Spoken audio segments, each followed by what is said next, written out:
funny story. I mean, I knew, I think, as young as I was 2, Wow. because it was, you know, you go down for your afternoon nap at 2 o'clock, right? And the TV was on, and the movie The Fly with Jeff Goldblum was on, and there was, you know, this is in Burma, so there's no censoring. So there was a sex scene, and then my nanny comes over and she's like, "What are you watching?" Turn it off, right? And then I go to sleep. I have a nap, and in my dream, I dreamt that I was the man with a woman, you know, in that way, which I didn't even know what sex meant at that time, but it was already in there. It's always been there. I've always had feelings for, you know, my teachers or my cousin, or just, but I just didn't have the words. My parents are very judgmental as well, you know, can't do this, can't do that. So I've always pushed it away. Even through high school, I think there were signs back then too. I thought I liked this girl a lot, as in my best friend. I really like her, she's so nice. But no, I had a crush on her. Did she know? I didn't know. I used to walk her home every afternoon. Oh my God. Like, you know, 10 meters back. She didn't know I was walking her home, but we used to walk her and watch her go inside, then I'd go home. And one day I wrote her a letter to tell her, like, she's so cool. I didn't know what it meant. Like, you're so nice, you're so cool, everyone likes you, you're so popular. But I chickened out to put it in a letterbox. So I'd always known, but I just stuffed it back in the back of my mind. Wow, that's a cute story though, with the notes and the letter when you were home. And then, you know, I was 12, you know. Yeah, but that was, you know, no. Did she know now? No, I don't even know where she is. She was like, I left Australia and everything, so we lost touch. Yeah. Okay, my part to translate now. So it's a long story. Yes. Thì khi mà Chelsea hỏi là Jem and Aussie lúc nào, ở tuổi nào đã biết là cái giới tính mình như thế nào, và đã biết là mình đã có sự mình thích người cùng giới tính, thì đây là Samantha nói là thì cô ta mà không có suy nghĩ nhiều, nhưng mà khi mình mà mình suy nghĩ lại thì mình đi ngược thời gian là cỡ từ lúc mẫu giáo là cô ta đã biết là cô ta thích phụ nữ. Aussie ở đây thì là cái trường hợp rất là khác, vì khoảng chừng 2 tuổi đã biết là đã có cái sự tưởng tượng là khi mà thì cái thời gian đó là mình nói là babysit, thì cái người nanny đó cái khoảng thời gian mà lúc đó 2 tuổi mà mở lên TV thì tình cờ thôi, mở chuyện mà giống như mình nói là trên đài TV có phim 18+, thì tình cờ thì Aussie khi mà ngủ thì thấy mình mơ, mình thấy mình là người đàn ông chứ không phải là người phụ nữ, thì cái giấc mơ đó thôi nó cứ đi theo tiếp tục khoảng thời gian là lên tới lúc mà khá lâu luôn, để mà nó ám ảnh trong đầu luôn. Thì khi mà Aussie khoảng chừng học lớp mình nói là 12 tuổi đi, thì có một người bạn thân, thì đúng mà lúc nào cũng muốn dẫn người bạn thân đi về nhà, hay là lúc nào cũng tốt với người bạn thân hết, nhưng mà cái đó không phải là chỉ là một người bạn thân tốt với nhau, nhưng mà thực sự cái đó là một cái mà tương tư, một cái mà có cái tình cảm cho người bạn đó, và cũng viết thư nhưng mà chưa có dám đi gửi cho cô ta. Thì là Aussie đây là biết cái giới tính của mình là từ hồi bé rất là lâu rồi, bắt đầu từ 2 tuổi là thấy mình mình đã có tình cảm với phụ nữ. So that's very you know, like ask me, I don't know, and people who are not, you know, we cannot judge, we don't know exactly how you guys feel. But is it hard because your soul is telling you one thing, your body is telling you another thing, and spiritually it's different. So now we see your figure, your hair cut short and everything. Right. What age do you feel like you want to be a man? You want to dress up and be, you know, changing? Yeah, I was always sporty, you know, athletic.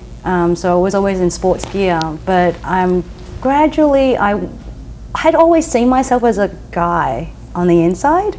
You know, like the story when I was young, there would be times when I play house with my brother, who's a year or so younger than me, and I would tell him, you know, to cook for me, and I would go to work, and I'll be back, and then have meal cooked for me. So I was always a male in my head as a kid growing up. And I hated it when my mom dressed me up in dresses. So it was always there, and naturally as I got older I would, you know, when I came out around 19, I just dressed more masculine, more and more masculine. So get to be yourself. Just to be more, yeah, because I was free to be me, not living at home and things like that. Right. Can we define the difference between a tomboy and then someone who is more masculine than you? Because sometimes they're tomboy, people don't understand. But now I'm thinking, a tomboy is considered Yeah, I mean, that's sexuality and how you represent is so different. Where someone who is, you know, plays a lot of, I play basketball, and you have a lot of friends who play basketball too, and they're, you know, sporty and they're tomboys, but they are not attracted to women. I think you have to separate sexuality with how you present to the world. Yeah, and here we are, we have Miss Feminine here. I love dresses. So how is it, you know?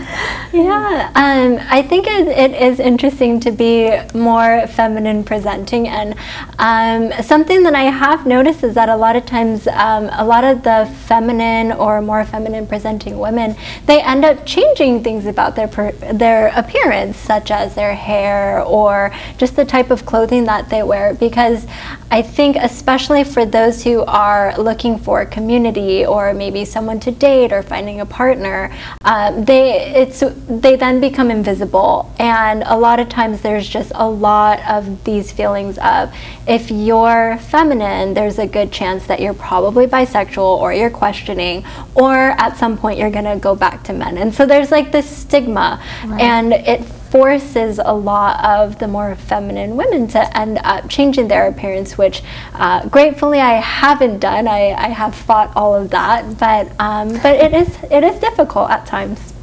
Wow, so it's big. It's something that I would talk more about that. But let's go back here. Đây là Aussie khi mà 19 tuổi đã bắt đầu là từ nhỏ là Aussie đã muốn mặc đồ như đàn ông, rồi từ nhỏ chơi với em trai, chơi giống như búp bê hay chơi nhà thì lúc nào cũng là một người đàn ông hết. Thì 19 tuổi là bắt đầu là thay đổi cách ăn mặc giống như là thể thao hơn, đàn ông hơn. Còn ở đây là Samantha là Sam, lúc nào cũng mặc đồ giống như là đầm, mặc đồ giống như con gái hơn, phụ nữ hơn. Thì người ta cứ nói là những người mà giới tính mà mặc đồ phụ nữ hơn, feminine hơn á, thì sau này họ sẽ có cái khả năng mà cao lắm là họ sẽ về lại để quen lại đàn ông. Nhưng mà Sam đây nói là cái tỷ lệ đó đối với cô ta là ít lắm, và cô ta lại ráng không có đi theo lại cái con đường đó chúng ta nói. So we were talking about I have to go back. Like you said, when they said the stereotype of like when you're feminine, you end up going back for dating men. So that's something that people assume, or people made statements. But now I'm saying the love is so strong here. That do you ever think that? Do you guys have like you know, doubts if you will go back to date men between you guys? No, not at all. No, that was I'm usually always attracted to feminine presenting women, and so it's actually quite hard to find women that are as feminine as Sam in the community. So when I did meet her, a lot of the women I do date, they are questioning, like she says, or they may like both. And so there's always this egotistical thing, you know, in your head where that you might not be able to handle them going back to guys. But I think that's just a you know, as a mature thing, maturity thing. Because when I asked her, oh, are you identify as lesbian or bisexual, or, you know, what do you identify as? She said, no, I've dated women, I've dated, you know, someone in my past, and I definitely know that I want to be with women. So that gave me confidence that it wasn't going to change. But also, if she was to go back to guys, I think I'm mature enough to know that it's not me, it's just her sexuality. It's nothing to do with me, I'm not less than, you know. That's good way to think, very positive. Thì ở đây là như Chelsea câu hỏi là tình yêu rất là lớn, thì có bao giờ mà Aussie sợ là Sam sẽ quay đầu lại tìm hiểu đàn ông và sẽ đi giống như đi cưới chồng hay không? Thì Aussie đấy là nói là khi mà Aussie quen Sam thì đã hỏi rõ là Sam là giới tính như thế nào, là mình cái bisexual là quen đàn ông đàn bà luôn, hay là chỉ có lesbian, chỉ có muốn tìm hiểu đàn phụ nữ thôi. Thì Sam chỉ nói là cô ta chỉ có muốn tìm hiểu và quen biết cái phụ nữ trong bây giờ và sau này. Thì that's something that, you know, it's different for you guys. I'm very happy that you guys are here to join the show and talk more about it, because I myself, and this is like something that not a lot of people would be able to speak in public.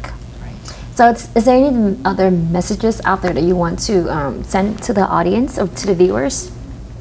I would say one of the things is really just to be authentic to yourself. something that I've been learning a lot recently is kind of discovering how many areas of my life that I unintentionally end up living for other people. And so a lot of times you may not even realize that you're doing that. And so I think just taking the time to really think about what you want for your life and what's best for you. Like, don't be afraid to take that step and move towards the path that you see yourself going on, because that's the only thing that's really going to make you happy in the end.